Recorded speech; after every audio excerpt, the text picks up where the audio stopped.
Perkenalkan, nama lengkap saya Adelina Nektias dengan NIM 2003030016, kelas A semester 3, program studi sosiologi, Fakultas Ilmu Sosial dan Ilmu Politik, Universitas Nusa Cendana. Baik, pada kesempatan ini saya akan mereview buku keempat, mata kuliah metodologi penelitian sosial dengan judul buku Perbatasan dalam Sosiologi dan Penelitian Sosial. Bab yang pertama, mengapa metodologi survei membutuhkan sosiologi dan mengapa sosiologi membutuhkan survei. Pengantar metodologi survei, teori dan aplikasi sosiologi oleh Philip S. Brenner.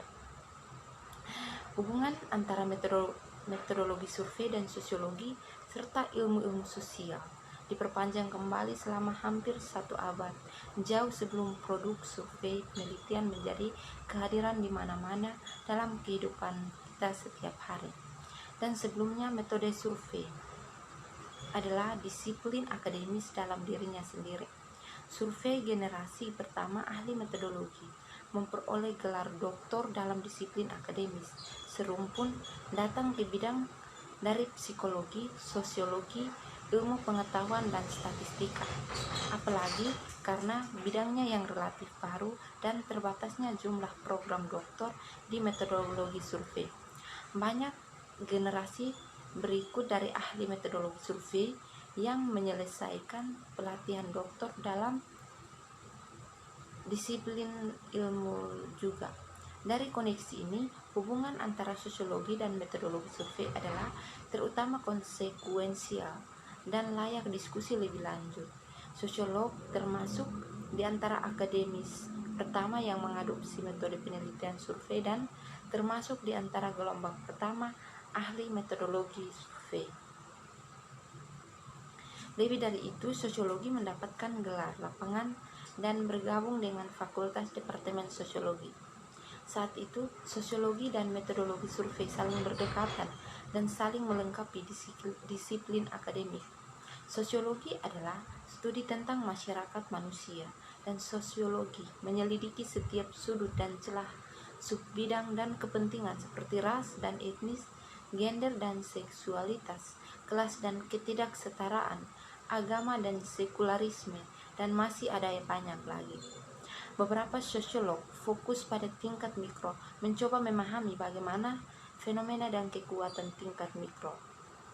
Kekuatan masyarakat mempengaruhi individu yang lain yang fokus pada level makro, karena mereka berjuang untuk memahami bagaimana kekuatan sosial membentuk masa lalu menjadi mempengaruhi masa kini dan mengubah masa depan. Mencakup pengejaran dan tingkat analisis ini, sosiolog berbagi minat pada apapun yang membentuk dan dibentuk oleh masyarakat. Penelitian survei adalah salah satu metode penelitian yang digunakan oleh sosiolog dan lain ilmuwan sosial untuk menyelidiki fenomena sosial dan memahami masyarakat.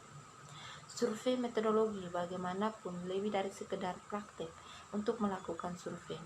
Ini adalah sebuah disiplin akademis yang didedikasikan untuk studi survei sebagai alat untuk memahami masyarakat. Metodologi survei yang fokus pada terutama multiple sumber kesalahan yang dapat mempengaruhi perkiraan survei.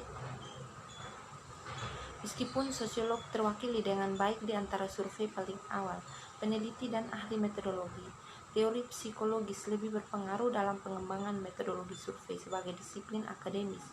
Di awal tahun pembentukan disiplin, pendekatan psikologis yang dominan di penelitian survei berorientasi pada psikologi sosial.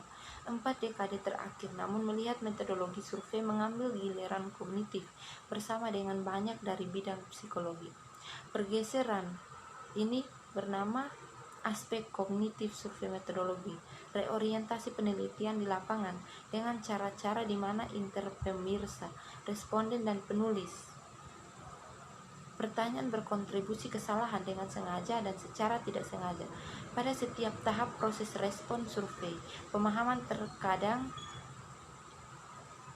pertanyaan survei, ingatan informasi yang relevan, estimasi dan penilaian, dan melaporkan jawaban tidak diragukan lagi mengarah pada peningkatan dalam pengukuran survei dengan mengidentifikasikan dan memahami heuristik yang digunakan responden untuk memahami dan menjawab pertanyaan, terutama ketika mereka memperkenalkan kesalahan. Dengan memahami proses kognitif ini, peneliti survei dapat menulis pertanyaan yang menghindari heuristik dan menghindari sumber kesalahan.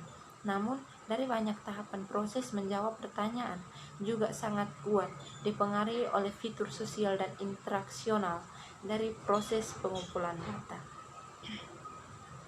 Yang kedua, menuju teori tingkat respon survei dan tidak lagi saling melewati seperti orang asing di malam hari oleh Don Adilman.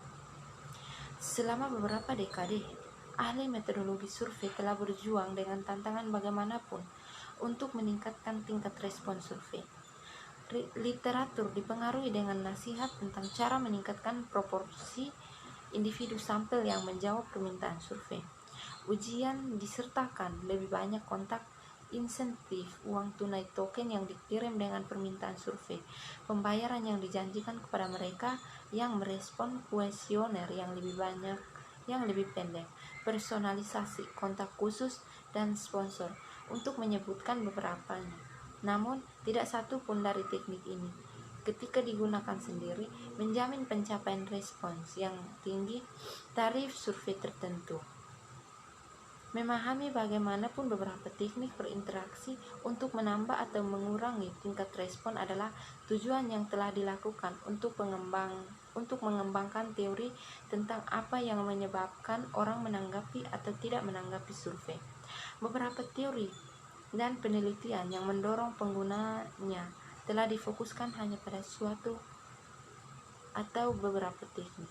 Namun, tingkat respon dalam semua contoh telah digabungkan menjadi banyak elemen diskrit menjadi data strategi pengumpulan. Beberapa teori perilaku responden hanya digunakan sebagai kerangka referensi untuk mengusulkan dan membenarkan tindakan tertentu yang bertujuan untuk meningkatkan tanggapan. Mereka jarang digunakan untuk memberikan pendekatan yang komprehensif terhadap data pengumpulan dengan tujuan meningkatkan tingkat respon sejauh mungkin. Selain itu, berbagai upaya teoritis sebagian besar tetap ada dan tidak diinformasikan oleh upaya teoritis lainnya, mengabaikan satu sama lain kecuali dengan serampangan keberadaan mereka. Tujuannya adalah memberikan gambaran tentang teori respon survei yang sering disebutkan dan mengusulkan pengembangan lebih lanjut dari teori yang dapat menjelaskan dengan lebih baik beberapa tinggi tingkat respon survei dapat dicapai. Banyak perubahan sosial dan teknologi yang memiliki implikasi tingkat respon survei, di antara mereka sebagian besar dilakukan telah bergeser dari tatap muka, telepon, dan surat ke internet, dan sekarang ke perangkat dengan kemampuan perangkat lunak tingkat lanjut. Sumber daftar kontak sampel telah berubah dengan orang-orang yang melindungi kontak informasi secara selektif, melepaskan akses ke orang dan organisasi yang mungkin ingin menghubungi mereka. Yang ketiga, memajukan teori yang diinginkan secara sosial, menanggapi bagaimana proses identitas dalam jawaban pengaruh untuk pertanyaan sensitif oleh Philip S. Brenner. Pertanyaan sensitif, mengutip Hakim Agung Potter Stewart, mengetahuinya ketika dia melihatnya. Biasanya pertanyaan yang mungkin ditemukan responden tidak menyenangkan dalam beberapa hal sebagai sensitif, tetapi setelah melihat lebih dekat pada pertanyaan-pertanyaan ini dapat membedakan menjadi 3 tipe umum. Yang pertama adalah subset sempit dari pertanyaan sensitif yang mungkin dilihat responden sebagai yang mengganggu dan berpotensi mengancam anonimitas mereka atau mungkin meminta mereka mengungkapkan informasi yang dapat digunakan untuk menipu. Jenis pertanyaan faktual ini seperti tanggal lahir, kode pos, dan informasi lokasi, rinci lainnya, dan pendapatan pribadi atau rumah tangga, dan terkait jenis pertanyaan tentang keuangan pribadi tidak terjawab oleh responden yang meragukan legitimasi survei, takut konsekuensi dari penggunaan yang tidak tepat, atau tidak ingin diidentifikasi. Yang kedua adalah subset pertanyaan sempit lainnya dengan objek di mana responden mungkin bereaksi oleh responden yang menanggapinya dan tidak menyenangkan atau mengerikan. Jenis pertanyaan ketiga merupakan bagian terbesar dan diberi label sensitif jika objek mereka berpotensi mengancam, kontroversial, dan tidak menyenangkan. Mungkin sakral dan spiritual untuk beberapa individu yang khawatir bahwa beberapa subjek mungkin merasakan pertanyaan yang sensitif dan melanggar privasi mereka. Sementara sangat keberatan komentar ini dan membelah kebutuhan untuk mengajukan pertanyaan penting seperti yang dipahami bahwa suara yang umum meskipun sederhana dan picik, sentimen dari beberapa penjaga gerbang etika dan kritikus penelitian survei. Tetapi kritik ini juga menimbulkan pertanyaan metodologis yang penting untuk disiplin dan dalam konteks apapun pertanyaan-pertanyaan ini sensitif. Kebijaksanaan konvensional menyatakan bahwa prosesnya bergantung pada emosi, rasa malu, rasa bersalah yang dirasakan selama wawancara survei. Responden merasa malu mengakui kepada pewawancara bahwa mereka melakukan sesuatu yang mereka rasa tidak seharusnya mereka lakukan, atau rasa bersalah karena mengakui bahwa mereka gagal melakukan sesuatu yang mereka rasa seharusnya dilakukan. Yang keempat, budaya dan perilaku respons. Althusser, mekanisme budaya menjelaskan kesalahan survei oleh Henning Silver dan Timothy P. Johnson. Selama beberapa abad, budaya telah dipahami dalam banyak hal yang berbeda cara dengan ratusan definisi yang diperdebatkan. Sebaliknya, kesadaran bahwa budaya dapat mempengaruhi survei perilaku adalah fenomena yang relatif baru. Pengenalan awal bahwa sosial survei mungkin dipengaruhi oleh proses budaya kembali ke pasca tahun-tahun Perang Dunia II.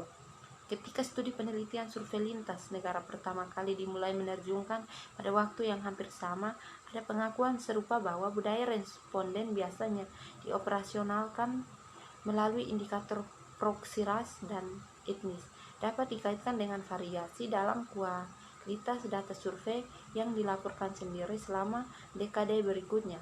Pertumbuhan pesat dan perkembangan metodologi survei sosial ditambah dengan peningkatan kesempatan untuk penyelidikan lintas nasional dan multi etnis menyebabkan tumbuhnya kesadaran bahwa seringkali proses budaya yang dipahami dapat mengintervensi untuk mempengaruhi perilaku responden terkait survei di berbagai poin selama proses pengumpulan, yang memberikan gambaran singkat tentang beberapa yang lebih terkenal kerangka teoritis untuk mengkonseptualisasikan nilai dan orientasi budaya.